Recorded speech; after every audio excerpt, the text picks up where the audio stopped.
Jaya Radha Madhava Punya Bihari.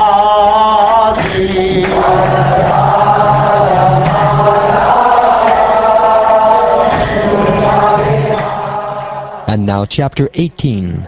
Lord Balaram slays the demon Pralamba.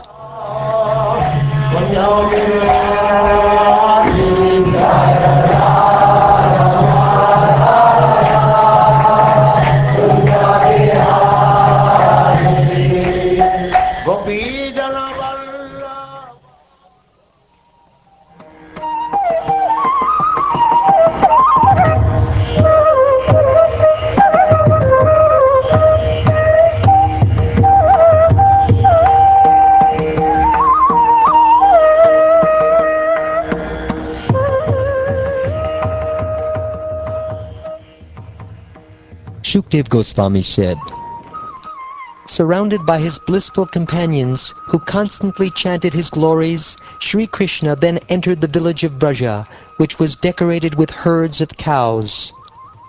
While Krishna and Balaram were thus enjoying life in Vrindavan in the guise of ordinary cowherd boys, the summer season gradually appeared. This season is not very pleasing to embodied souls. Nevertheless, because the Supreme Personality of Godhead was personally staying in Vrindavan along with Balaram, summer manifested the qualities of spring. Such are the features of the land of Vrindavan. In Vrindavan, the loud sound of waterfalls covered the cricket's noise, and clusters of trees, constantly moistened by spray from those waterfalls, beautified the entire area. The wind, wafting over the waves of the lakes and flowing rivers, carried away the pollen of many varieties of lotuses and water lilies, and then cooled the entire Vrindavan area. Thus the residents there did not suffer from the heat generated by the blazing summer sun and seasonal forest fires. Indeed, Vrindavan was abundant with fresh, green grass. With their flowing waves, the deep rivers drenched their banks, making them damp and muddy. Thus the rays of the sun, which were as fierce as poison, could not evaporate the earth's sap or parch its green grass. Flowers beautifully decorated the forest of Vrindavan, and many varieties of animals and birds filled it with sound. The peacocks and bees sang, and the cuckoos and cranes cooed. Intending to engage in pastimes, Lord Krishna, the Supreme Personality of Godhead, accompanied by Lord Balaram and surrounded by the cowherd boys and the cows, entered the forest of Vrindavan as he played his flute.